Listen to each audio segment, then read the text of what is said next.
Good morning, everyone, and welcome to Pravah, the annual festival of the History Department.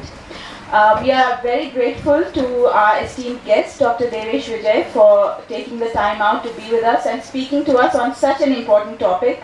We are also very grateful to our principal, Dr. Kanta Bhatia, for gracing the occasion, for coming up and being with us. We would now like to felicitate our guests and our principal, ma'am. May I request Shakti ma'am to please do the honors. Aishwarya, please.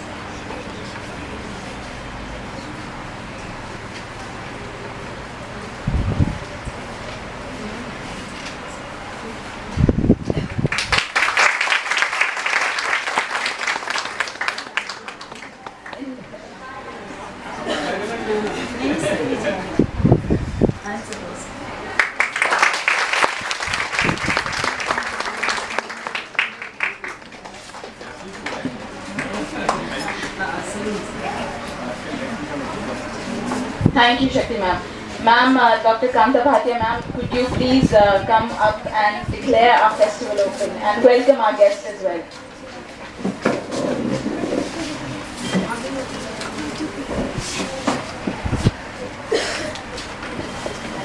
Very good morning to all of you. Good morning, ma'am. This is only History Department? Yes, ma'am. Okay. So, I am very pleased that you are organizing a festival. Actually, festival is a very cute name. Festival gives you encouragement and you want to enjoy. So I hope this festival you will be enjoying a lot. So I welcome Dr. Devesh Vijay. He is Associate Professor in Zakir Hussain College and he is also in Nehru Memorial Museum Library, and he has written so many books. Dr. Shakti has told me that textbook book also is in his name, and I am very happy that he is with us and he will encourage our students, and we will listen to his very knowledgeable lecture. I will not call it a lecture because in festival we have to interact with each other and it will be very useful. And I also want to be part of this because I am from Sanskrit department, and history and Sanskrit, they are interrelated because ancient sources are in Sanskrit. So, but there are time constraints and maybe I will not be there with you all the time, but I wish you success and a very happy time. This is for 2 days. So I declare it open.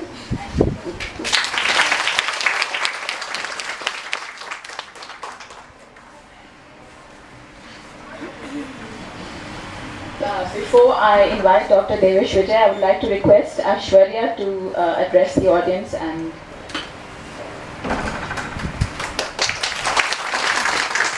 Good morning, everybody. Dr. Devesh Vijay is Associate Professor, Department of History, Zakir Hussain College. His academic interest includes reintegrating human science with special reference to social theory and methodology. Second, roots of underdevelopment. Third, comparative cultural history, to name a few. आदरणीय principal महोदय कांता भाटिया जी और मेरे इतिहास विभाग के सभी शिक्षक मित्र और प्यारे छात्रों, मैं बहुत शुक्रगुजार हूँ कि ये मौका दिया मुझे, विशेषकर शक्ति मुधोक जी ने, कि जो हम एक नया प्रयास अभी शुरू कर रहे हैं कुछ टीचर्स मिलके, कि बहुत मेहनत से कुछ लेक्चर्स बनाए पीपीटी के साथ, इलस्ट्रेशंस के साथ, और उनको खासतौर पे हिंदी में रिकॉर्डिंग करके और YouTube या दिल्ली यूनिवर्सिटी की वेबसाइट पर डालें, ताकि कोई भी छात्र उसे किसी भी समय, रात में, दिन में, जब चाहे उनको यूज़ कर सके और प्रिपेयर होकर आए क्लास में, ताकि क्लास का जो टाइम है वो बहुत बातचीत के लिए, डिस्कशन के लिए, डिबेट के लिए इस्तेमाल हो पाए, ना कि डिक्टेशन के लिए, जो कई बार अनफॉर्चुनेटली होता है। और ख़ासतौर पे हिंदी के छात्रों को बहुत दिक्कत आती है, छात्राओं को, कि स्पेलिंग्स तक नहीं हमें पता चलते हैं। अंग्रेजी की किताब में अगर लिखा है शाटोब्रायन, अब वो शातोब्राय हिंदी में बिल्कुल अगर कहीं लिखा है तो वैसे ही बोला जाएगा, पता चल जाता है। ये विषय आप लोग के सामने है, प्रजातंत्र का विकास ब्रिटेन में जो हुआ वो कई कारणों से महत्वपूर्ण है। एक तो सबसे पहले मदर ऑफ पार्लियामेंट्स कहा जाता है ब्रिटेन को, और ये बड़ी क्रांतियों या खून खराबे के बगैर हुआ अमूमन। ये बहुत महत्वपूर्ण बात है और इसी पर मैं विश्लेषण का खास ध्यान रखूंगा कि ऐसा कैसे संभव हो पाया, क्योंकि हम सब के लिए बहुत ही गौर करने वाली बात है जहाँ पर इस देश में ऐसे नारे आज़ादी, अभिव्यक्ति की आज़ादी के नाम पर ये नारे लगाए जा सकते हैं कि देश की बर्बादी तक जंग रहेगी जारी। हम लोगों को हिंसा के खिलाफ सोचने की बहुत ज़रूरत है। मेरे ख्याल से आप सबको मालूम होगा, पार्टीशन के दंगों में करीब 10 लाख लोग कत्ल किए गए या जिंदा जलाए गए पंजाब में, और इतने ही करीब बंगाल में। गले काट लिए जाते हैं जरा जरा सी बात पर। अभी सूडान में बच्चों को जिंदा जलाया गया है, साउथ सूडान में।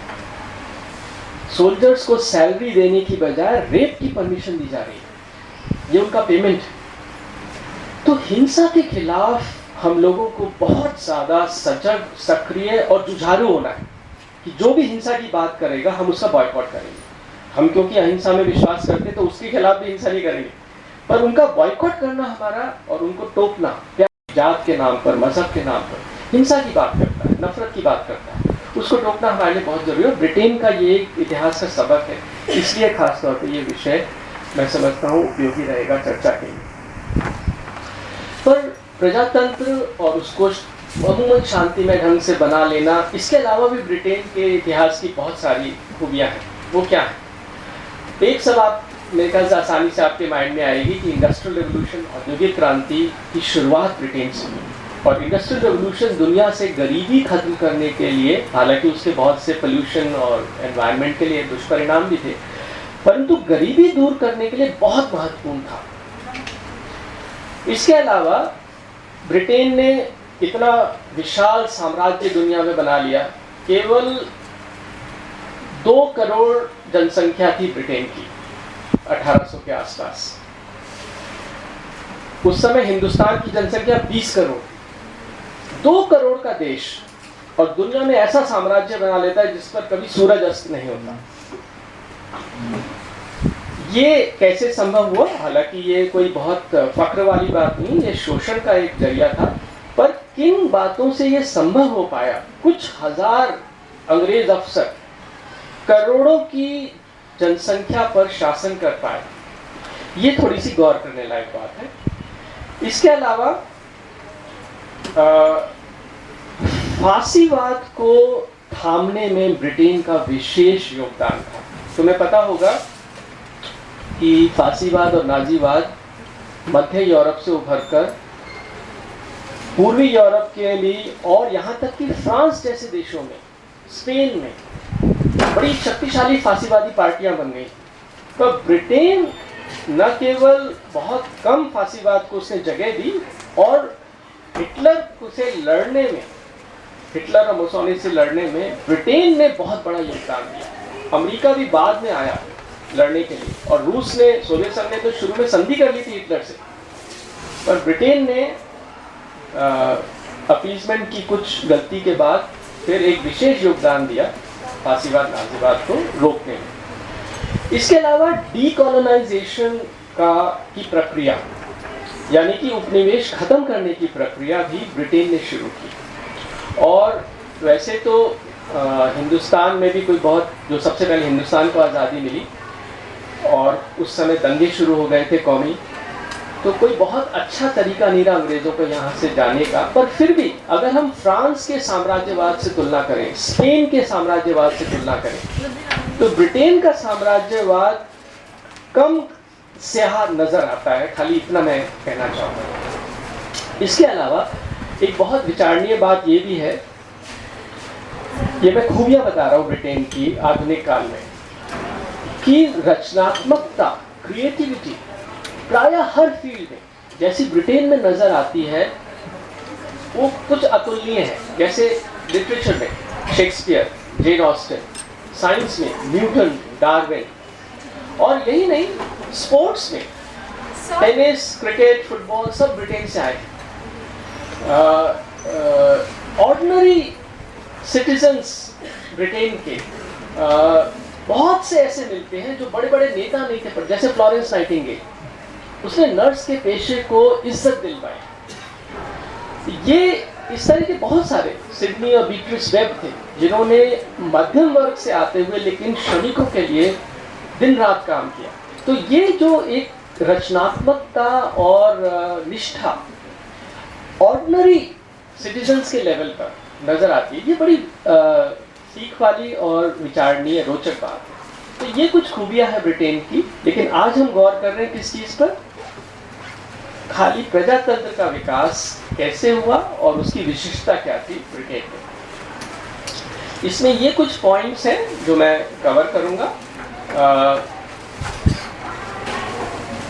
ये वाले कुछ पॉइंट्स हैं जिन पर मैं ज़्यादा टिप्पणी नहीं करूंगा, हालांकि चर्चा में आप चाहें तो बाद में हम उठा सकते हैं क्योंकि समय की सीमा है। पर मैं अपनी अप्रोच के बारे में एक चीज़ कहूँगा कि हम क्रोनोलॉजिकल या क्रमबद्ध घटनाओं के वर्णन की बजाय विश्लेषण पर ज़्यादा ध्यान देंगे। ये इतिहास का एक थोड़ा सा अलग तरीका है कि हम थीम्स को उठाएं और उनको लॉन्ग टर्म में, दीर्घ काल में परख कर और उनके कारण, उनकी विशेषताएं और उनका आपस में संबंध ये स्पष्ट करने की और समझने की कोशिश करें। ये विश्लेषणात्मक तरीका हो गया हिस्ट्री समझने का, और ये हिस्टोरिकल सोशियोलॉजी से थोड़ा रिलेटेड है। तो मैं आज प्रजातंत्र को एक लॉन्ग टर्म पर्सपेक्टिव में लूंगा और उसका अन्य जो प्रक्रियाएं थी उसी समय के ब्रिटेन से उनके संबंधों पर रोशनी डालने की कोशिश करूंगा। अब प्रजातंत्र पर आने से पहले थोड़ा सा ध्यान देते हैं कि इससे पहले की व्यवस्था थी कैसी, खासतौर पर ब्रिटेन से बाहर। तुम्हें पता होगा हजारों साल तक जमींदारों का जुल्म प्रायः हर मुल्क में चला। जब से एग्रीकल्चर, सेडेंट्री एग्रीकल्चर शुरू हुआ था और ज़मीनें बंटने लगी और राज्य का आविर्भाव हुआ, राज्य की उत्पत्ति हुई, तब से ज़मींदारों का जुल्म रहा है प्रायः हर समाज में। थोड़ा बहुत चीन में उस पर अंकुश लगाया गया। तुम्हें पता होगा वहाँ स्कॉलर जेंट्री डोमिनेट करती थी, उससे उन्होंने थोड़ा अंकुश लगाया। और बाद में प्रजातंत्र के माध्यम से कि ज़मींदार भी जुल्म नहीं कर सकते, वो भी कानून से बंधे होने चाहिए, ये जो विचार है, इसने बाद में इस व्यवस्था को फ्रांस की क्रांति, ब्रिटेन में प्रजातंत्र का विकास इत्यादि से इसको चेक किया। पर ये जो व्यवस्था थी जमींदारों की, ये दो कारणों से बहुत बुरी थी। एक तो लगान पर यह आधारित थी, 1/3 लादान यूरोप में, और करीब इरफान हबीब साहब जैसे कहते हैं हिंदुस्तान में, तो करीब 2/3 उपज का जमींदारों के विभिन्न जो स्तर हैं वो सब मिलकर बांट लेते थे, छीन लेते थे किसान से। उस किसान से जिसको उस समय पैदावार कितनी थी इसका आपको थोड़ा सा अंदाजा होना चाहिए। 1 एकड़ जमीन में करीब आधा क्विंटल बीज लगता है, और उस समय के जो आईने अकबरी से जैसे हमें आंकड़े मिलते हैं, 2 क्विंटल, 3 क्विंटल, 4 क्विंटल, तो एवरेज समझ लीजिए 3 क्विंटल बहुत से बहुत किसान ले पाता था, और उसका 2/3 ले जाएगा सरकार और जमींदार, और वो बाकी उस 1/3 में से उसको बीज के लिए भी बचाना है और बुरे दिनों के लिए भी बचाना है। कितनी मुश्किल हालात थे, और उनमें इसीलिए करोड़ों लोग मर जाते थे जब फेमिन्स आते थे। ये फ्यूडल सिस्टम का एक बहुत नेगेटिव एस्पेक्ट था। तो इसके अलावा एक और बड़ी बुरी चीज थी कि ये जो फ्यूडल लॉर्ड्स थे ये आपस में भी बहुत लड़ते थे, हिंसा बहुत ज्यादा थी समाज में, आक्रमण भी होते रहते थे। मॉडर्न स्टेट ने, जिसमें ब्रिटेन का एक बहुत बड़ा योगदान है विकास में, इस चीज को कंट्रोल किया, और जो मॉडर्न पॉलिटिक्स है उसमें भी कई बुराइयां हैं। पॉलिटिशियंस के बारे में हम रोज सुनते हैं टीवी पर, है ना, और अखबारों में वगैरह, बहुत सी बुराइयां हैं। पर ये जो फ्यूडल पॉलिटिक्स थी, इससे कुछ अर्थों में बहुत बड़ा ये अच्छा कदम है, अच्छा बदलाव है। वो क्या है कि आज पॉलिटिकल पावर उन लोगों के हाथ में होती है जो वोट ले सकते हैं, चाहे लोगों को बेवकूफ बनाकर या उनके लिए काम करके, पर वोट और जन समर्थन हासिल करना, अच्छा बोल पाना, अच्छा झूठ या सच, पर लोगों को मोबिलाइज कर पाना, ये सत्ता का मूल स्रोत है, सीढ़ी है। जबकि फ्यूडल सोसाइटी में क्या था, तुम कितने सर काट सकते हो, किला जीत के ला सकते हो, ये आधार था सत्ता तक पहुंचने का। हैदर अली क्या था, एक छोटा सा सोल्जर था, वो सुल्तान कैसे बना? क्योंकि उसने किले जीते, अंग्रेजों तक को हरा दिया एक लड़ाई में। तो एक छोटा सा इंसान भी बादशाह बन सकता है अगर उसे गले काटने आते हैं, युद्ध जीतना आता है। ये आधार था फ्यूडल सोसाइटी में सत्ता का। इसको मॉडर्न पॉलिटिक्स ने बदला। और मॉडर्न पॉलिटिक्स ने एक चीज और अच्छी की, पहले आपस में लड़ाइयां बहुत होती थी, बादशाहों में सेनाएं चल रही है और वो गांवों को रौंदते हुए जाती थी।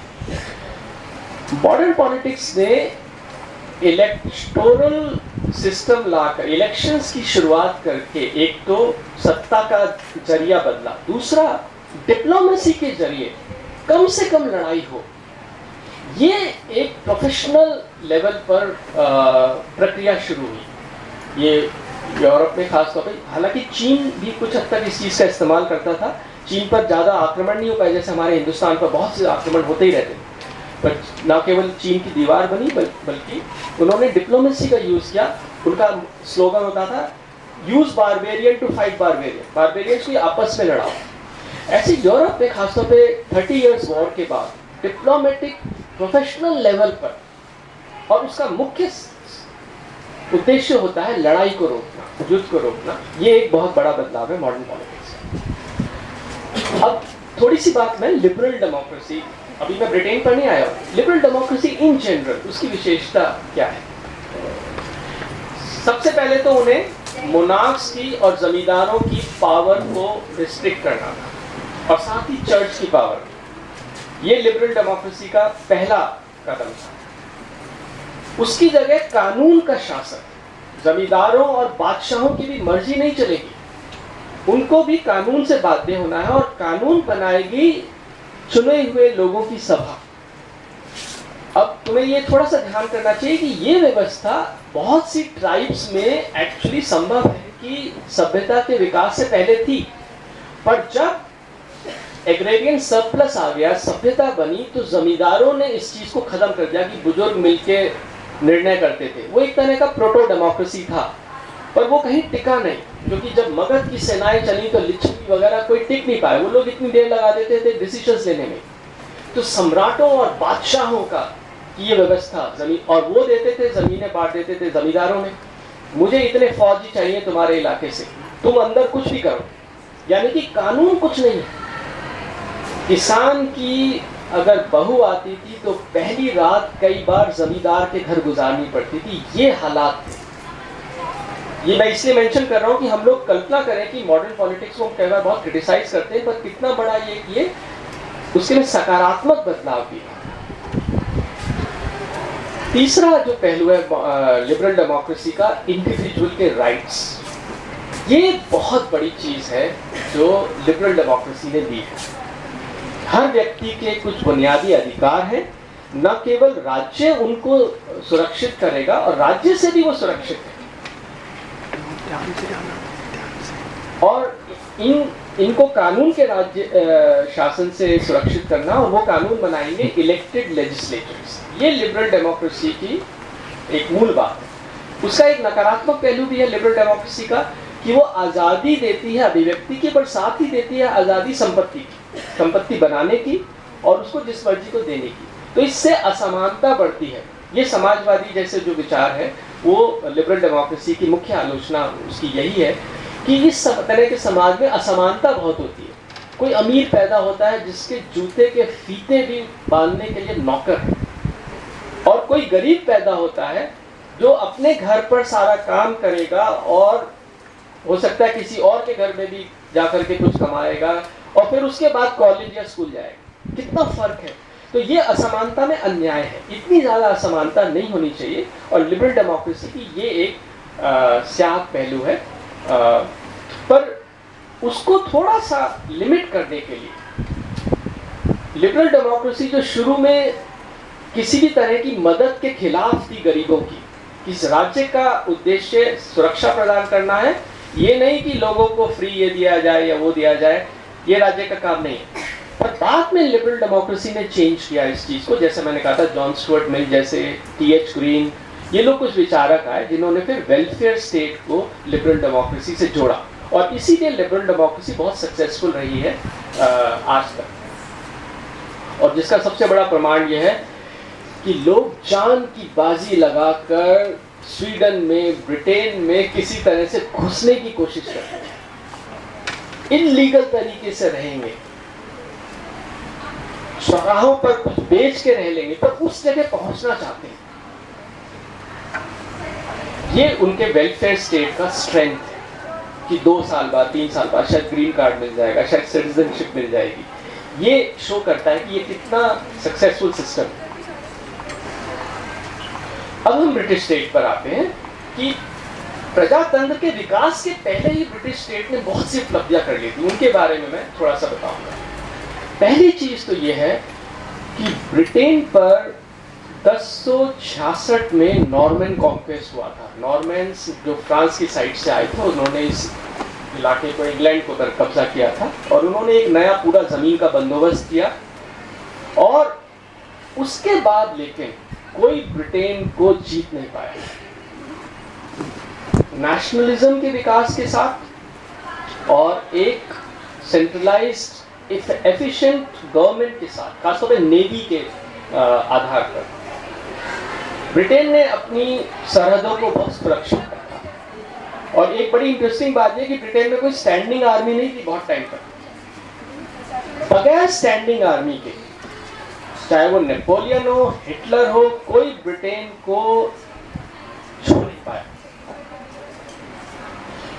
और ये जो फोटो है खासतौर जैसे एलिजाबेथ का इस स्लाइड पर, एलिजाबेथ के टाइम में स्पेनिश आर्माडा ने अटैक किया था ब्रिटेन पर 1588, और एलिजाबेथ मोबिलाइज कर रही हैं आर्मी के लिए, रिक्रूटमेंट करवा रही हैं, और खासतौर पर नेवी के लिए। उस समय नेवल वॉरफेयर बहुत इंपॉर्टेंट है, क्योंकि ब्रिटेन को ये सौभाग्य प्राप्त है कि समुद्र से घिरा है, तो अगर उसकी नेवी स्ट्रांग है तो उसको कोई आसानी से छू नहीं सकता।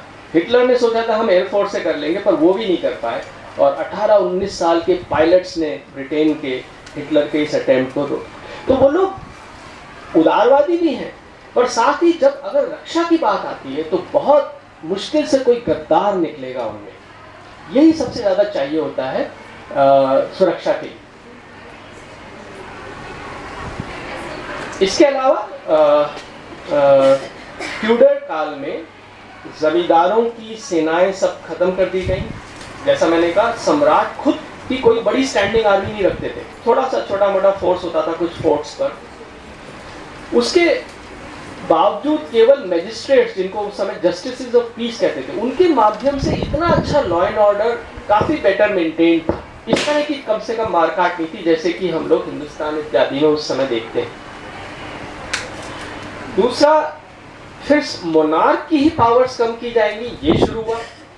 पहले तो मोनार्क ने जमींदारों की पावर खत्म की, फिर मोनार्क की पावर पर पार्लियामेंट का चेक, और उसके अलावा कोर्ट्स का, कॉमन लॉ कोर्ट्स ब्रिटेन की, और उनका एक बहुत इंपॉर्टेंट जो उन्होंने लैटिन लॉ से लिया, रोमन लॉ से, हेबियस कॉर्पस रिट।